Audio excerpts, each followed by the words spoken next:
right now. So my name is Monica McCubry, and this is our Conservation Career Chats. This is done on a monthly basis. So this is our one for June. And this month we're going to be talking with Daryl Bauer, who is on today. He is our Fisheries Outreach Program Manager. So he's going to talk a little bit about what he does. He's been here for 30 years, right, Daryl? That's awesome. Yeah, 30 it's hard to years. believe.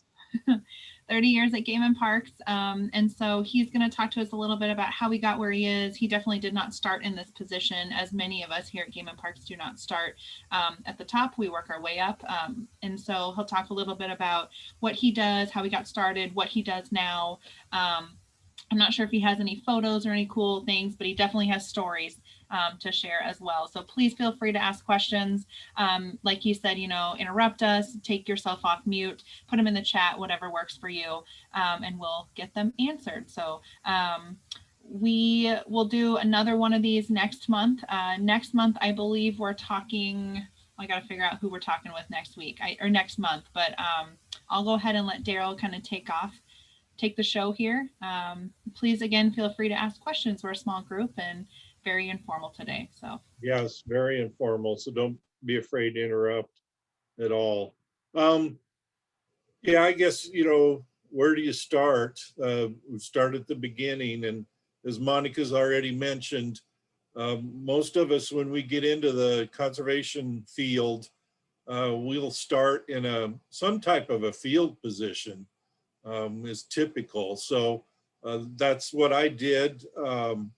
I got a bachelor's degree from the University of Nebraska here in Lincoln.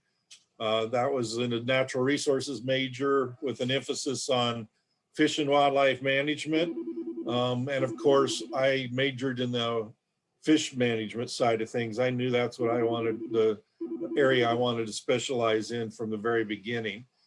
And then after getting done here in Lincoln, I went to graduate school up at South Dakota State in Brookings and got a master's degree up there in fisheries science. And then I was blessed. Nebraska's home. I'm lifelong Nebraskan, born and raised. And I was fortunate enough to be able to find a position back home in Nebraska when I got done with grad school. And so I started here, like Monica said, over 30 years ago now. And I actually started with the creel clerk position. That's a position where you go out and you survey fishermen and fisherwomen on the water while they're fishing. And that was actually my first position here at the Game and Parks. Quickly evolved into one of our fisheries biologist positions here in our Southeast region because there was an opening there for that biologist position, and I was fortunate to get that. So that's where I got started, and those are the positions we all dream about when we're going to school for this field, is being able to be in the field and working in the field outdoors, getting our hands, in my case, getting our hands on fish. And that's the job we dream of when we're going to school, and that's where most of us start. From there, I did spend some time. We started a regional office in Kearney. So a couple of us moved out there, and I spent a couple years working in the Kearney area and squeezing fish out there. And then started applying for advancement. And there was a research position, fisheries research position, that brought me back here to Lincoln then, which is one of the, well, it was a promotion, but then I had to move back to Lincoln because most of us love being out of Lincoln, out in the more wide open parts of the state. But our headquarters is in Lincoln, so that's where many of us end up, is back in Lincoln. So I've been working here and then in Lincoln for several years since then. And I worked in our research section, fisheries research, for a number of years, doing some of our statewide walleye research, some stocking evaluations, some regulation evaluations, and things like that. And then it's a long story, and I know I'm rambling, but as our world's become more modernized, that's been true in our field too. You guys wouldn't believe how hard I had to fight to get the first PC. my first PC at work. When I started working, we were all on the mainframe, and we all had to do our work on the mainframe. And our assistants, our secretaries, did a lot of the work for us. And finally, I was granted the permission to go ahead and buy a personal computer and started doing a lot of things on that. And here we are now, all these years later, and all of us live on a personal computer. If we didn't have them, we couldn't get by. Along with that has eventually came social media. And as an agency, we started, sticking our fingers into that and experimenting a little bit with how we could use social media to inform and educate people. And I guess I just kind of fell into some of that. We started an online forum on our Game and Parks webpage. We no longer have it, but we had one for a while. And so there's all kinds of people on there that ask all kinds of questions. In the fisheries field, they want to know what we're doing as fisheries biologists, as fisheries managers. Of course, they want to know about the fisheries resources we have. A lot of them just plain want to know where the fish are biting and things like that. And so, I became involved in answering questions and participating in some of that social media. And honestly, I got to the point where I was doing more and more of that. And I've had excellent supervisors here at the Game and Parks Commission, and many of them have been very wise in just seeing what a person can do and what their strengths are and just letting them run with it. And finally, my supervisor said, you know what, we're just going to make this your job. And that's where I kind of left our research section and became our Fisheries Outreach Program Manager. So mostly what I do now, I joke, I talk a lot.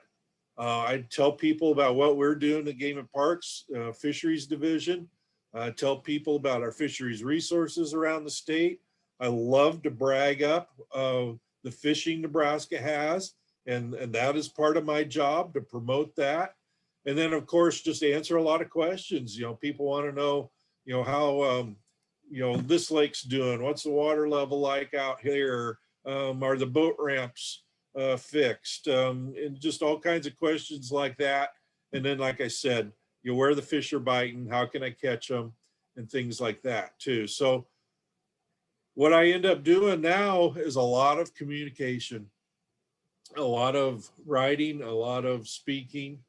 I've told students that I did all the technical writing and public speaking classes in school and college, and I never dreamed that I would do as much public speaking and writing as I do now that I'm out of school. So whenever I have a chance to go back, talk to students now, obviously I am a biologist. The math and the science is especially important, and I love that. But you know what? The communication is just as important. So don't underestimate how important communication skills are. Both writing and oral skills are extremely important in our job. Yes, we get into the field because we love the resource, we love the fish, we want to work with fish, we want to be good stewards of those fisheries resources, but it all comes back to people. And that's who we're taking care of. Those resources is for the people. And so we have to be able to communicate to people what we're doing, why we're doing it. And we also need to be able to answer their questions. So the communication skills are extremely important. So that's in a nutshell what I do on a day-to-day basis. One thing I think is neat about working here at the Game and Parks Commission is we get involved in such a variety of things. From day to day, you never know what we might be doing. Of course, my emphasis is fisheries. So most of the time, that's where my interests are, and that's what I'll be doing. But there's times we cooperate with other divisions on a variety of things. Being a field biologist, we often help the wildlife biologist with goose roundups or something like that. Or our parks divisions celebrating their 100th anniversary this year. So we're having a lot of events in the parks, a lot of promotional events, and there's another opportunity then for us to be present and talk to people. They may be there to celebrate the park, but they want to know about some fish or fishing while they're there too. So we do a lot of work with our sister divisions, and that keeps the job interesting. There's always a variety of things going on. I do a lot of time in the office now, unfortunately, and I'll grumble about that, especially with the coronavirus this last year. We've all been confined to the office more than what we were before. I don't get out in the field near as much as our field biologists do in some of our regional offices, but I like being able to get out and help with projects. Some of the big projects we do in fisheries division, like collecting spawning fish, broodstock fish every spring, or perhaps getting out and sampling, do some of our population monitoring, what we call our standard sampling that we do every year. Or at times there's some special research projects the guys will be doing where they're sampling, especially for certain species of fish on certain bodies of water. And once in a while I'll get out and help them do that too. So I love that. Every opportunity I get to get out in the field, I really love that part of the job, but there's a lot of time I have to be in the office too. I love my position too, because I am in headquarters and I get to stick my fingers into things we're doing statewide, from one end of the state to the other. I'm not confined to just one region where I do most of my work.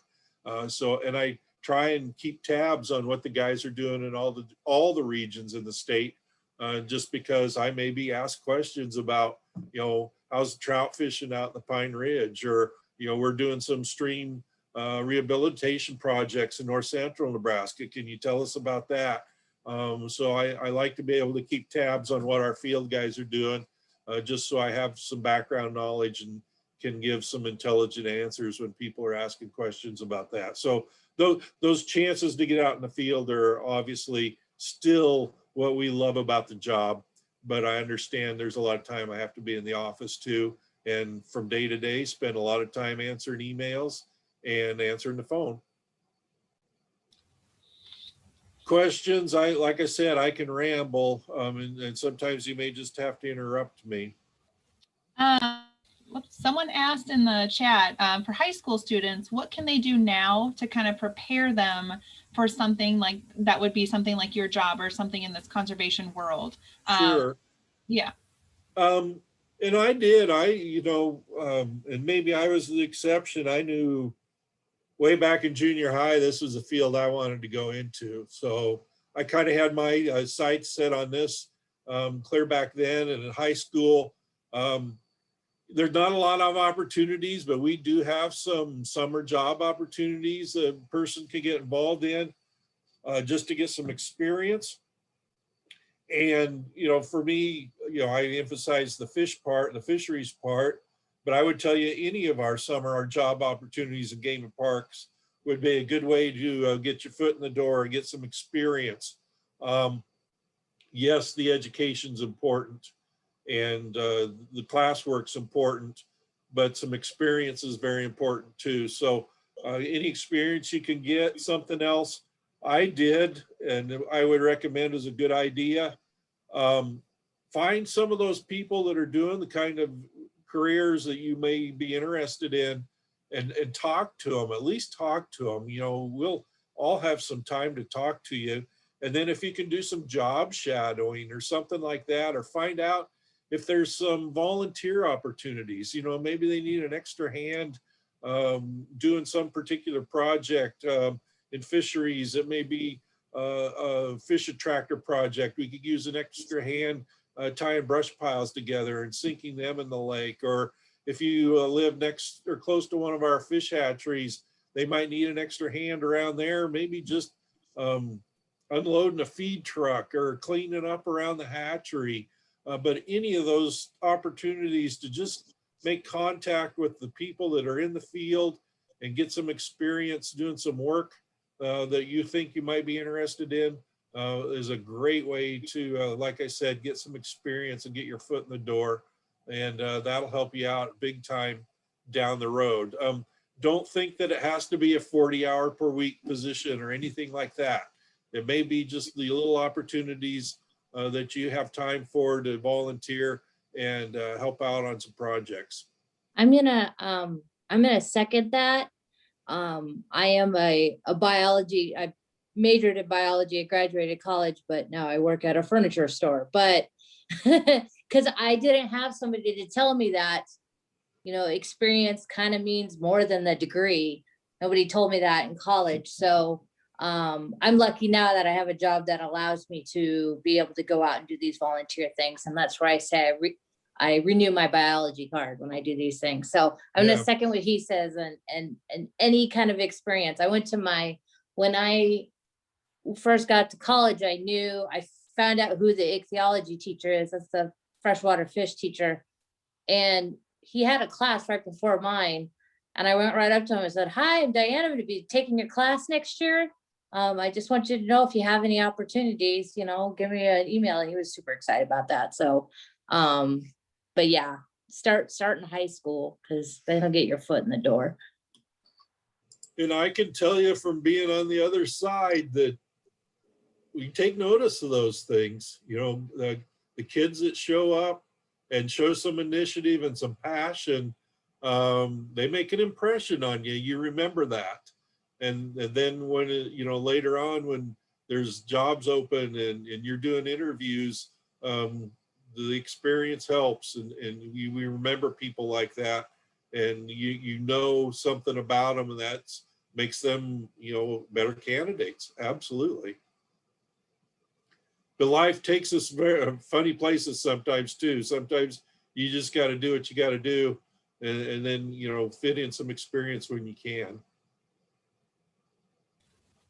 Daryl, you talk a little bit about having this experience, but then also you work a lot with people and that kind of stuff. You might not have anyone that do you hire specific people, or when you're on those, interview panels and someone applies for a fisheries biologist job or a fisheries job, what are you really looking for? I know you mentioned experience and getting out there and getting your foot in the door and that kind of stuff, but what really impresses you when you see someone come in for a job? Well, yeah, this may disappoint you. I supervise nobody, so I've not hired anybody that directly is under my supervision.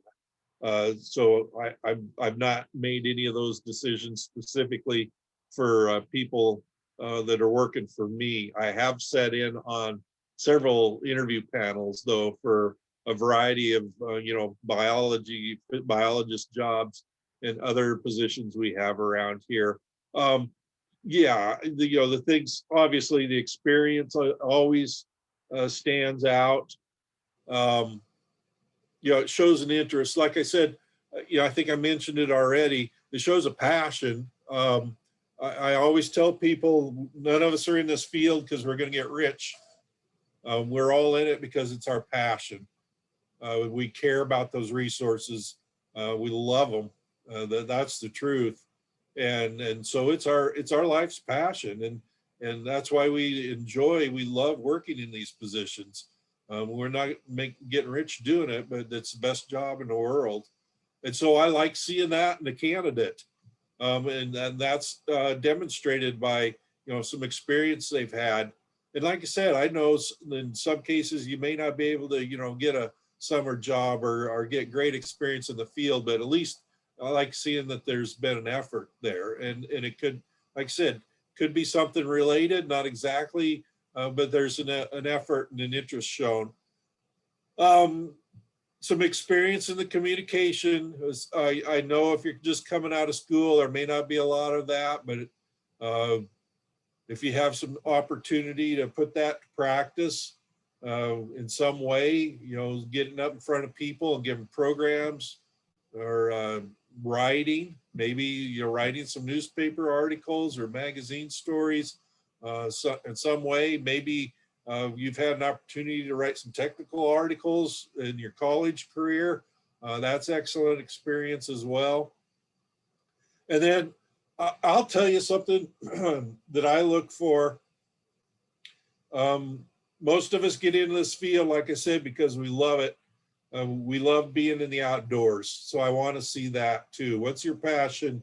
Maybe not just at work, but in your off time, are you one that just loves being out there on the water, in the field? Of course, hunting and fishing is big with many of us, but I realize there's other pursuits out there. Maybe, excuse me, kayaking is your thing, or camping.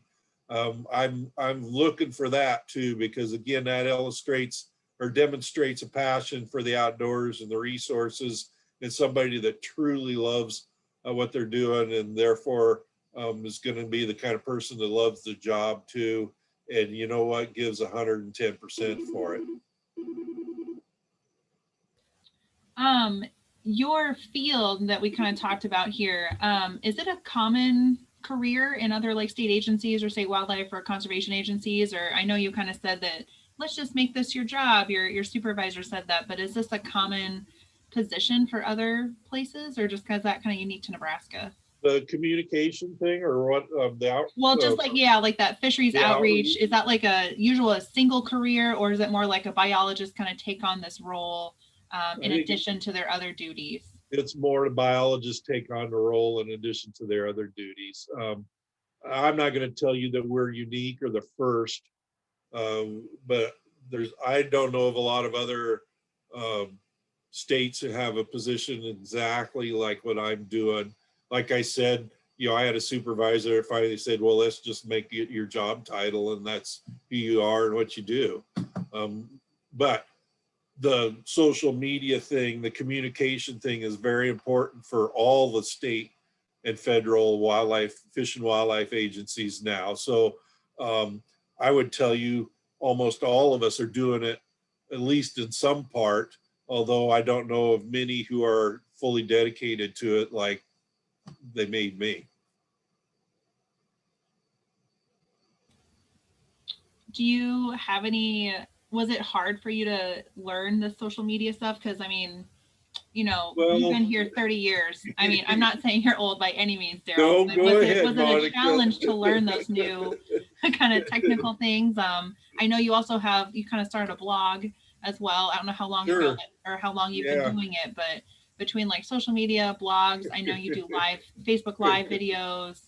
Was that a challenge to kind of learn all those things as they kind of came up and coming? I'm an old dog, you could say it.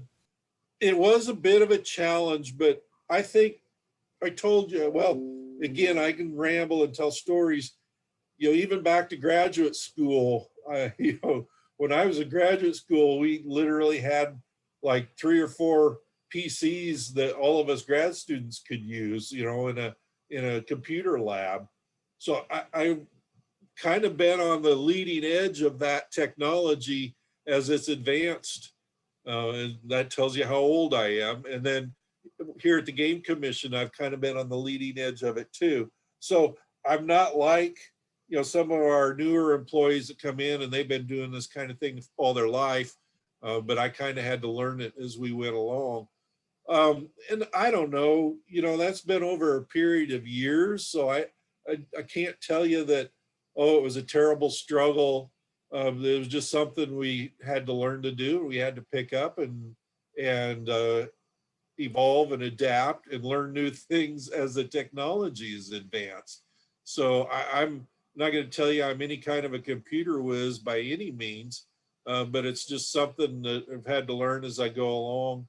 And I think it's just been a natural progression, just because of my particular age and where I've been. So yeah, it's again, it's hard to believe, when I was in high school or in college, never dreamt of something like, Facebook or, an online forum. We didn't have any of that. Nobody even thought of anything like that. And now here it is. That's something you guys, if you think I'm wasting time on the internet, I do every day. But there's a lot of discussions out there, a lot of opportunity for us to inform and educate people and do some public relations work. And so I like to try and stay on top of that. because there's some things you can get out ahead of and perhaps answer some questions and shut down some controversies just by getting some facts out right from the very beginning. So yeah, I don't know, Monica. I haven't done a lot of classwork or anything. I've just kind of picked it all up as we've gone along, and I'm probably not as good at it as some of the younger folks who have just naturally done it since day one. But I think I can get by. You mentioned the blog that, and I should bring that up because that is a big thing that I do. And I was approached by our communications division. Boy, I'd have to go back and look. It's probably, gee, I bet we're going close to 10 years now. And they thought it would be a good idea if there were a handful of us that would do blogs in the agency. And again, what a great way to inform and educate people. What a great way to promote our resources. What a great way to do some public relations work. And so I said, sure, fine, I'll do it. And I've been doing it ever since. And the one thing they told me is you need to be consistent about it. You want to build an audience and you want to keep an audience, and you do that by putting out material on a consistent basis. And so, okay, I took that to heart, and honestly, I try and post something on my blog 3 times a week. And it doesn't always have to be, there's times where I go into long explanation of how our waters age, for example, or length limits and how they work. I'll do some things that are very technical, but other times I just, post up a silly, stupid video or a meme that I found on the internet, but just to have some consistent content. And I think people enjoy it.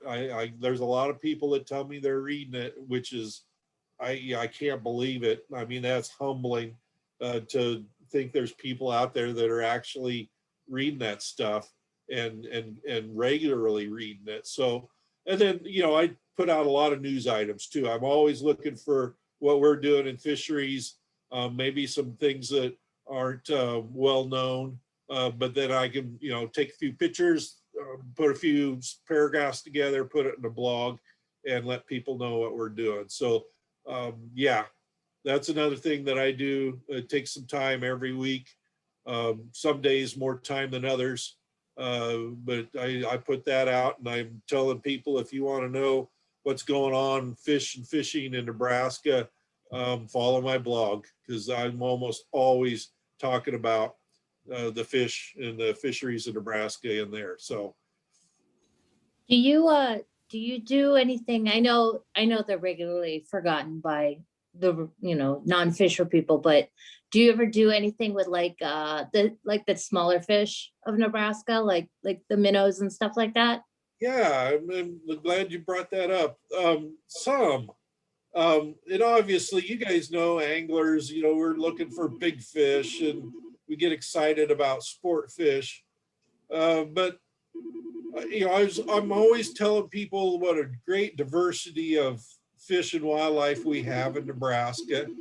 And some of that diversity is those little fish out there that you don't even know about, you don't think about, because, they typically aren't caught on hook and line.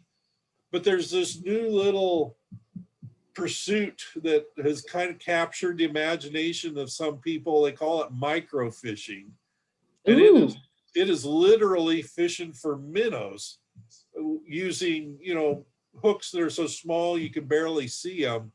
And the guys that get into this, some of them, just flat out start carrying dip nets and stuff with them too. And it's not that they're in it. They're not in it to catch the big fish. Obviously, they're not taking them home for a fish fry. They're just looking for these interesting little specimens that are swimming in mostly in our rivers and streams. And some of them are beautiful. That's the other thing. They're pretty fish. And so that's become kind of a new thing that some guys are interested in. So I've had some opportunity to kind of promote that too, the microfishing thing. And I love doing blogs on these little species of fish that are swimming in Nebraska waters that folks don't even know about, but are neat species. They're unique. Some of them are very colorful. And I think that's interesting. That's completely interesting to me. And I think a lot of people find that interesting too, simply because they didn't know anything like that was out there. So there's definitely that angle, if you will, to angling now is the microfishing thing. And there's some interest in that and some guys that are, I mean, really into it. So I We can used to take, go, we used to go seining every Friday yeah, for lab. yeah, And yep, luckily it was warm into November. So we were able to do it for yeah, forever. And that was just my favorite, just picking some random creek or lake and just yeah, seeing what we yep. caught. And See what you catch. You know, I fished. I was fortunate. Fishing's been a part of my family, both sides. So I was fortunate enough to fish with both my granddads, and I've spent time with both of them collecting bait. We'd get the seine and go seine minnows, and you know what? That was almost as much fun as going fishing. To pull the seine through, well, the Elkhorn River with Gramps Roth, and pull up that seine and it'd be full of minnows. And you know what? There's other fish there that aren't just minnows that you start to learn about too. So yeah, I love that and loved doing that when I was a kid.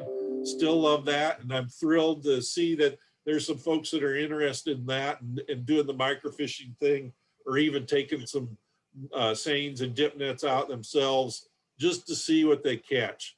Um, I mentioned some of those little fish are colorful, and that's what they really are looking for. Like the darters, or oh yeah. oh geez, top minnows are pretty little fish too, or killifish, or some of our native shiners and spawning colors are actually pretty colorful fish.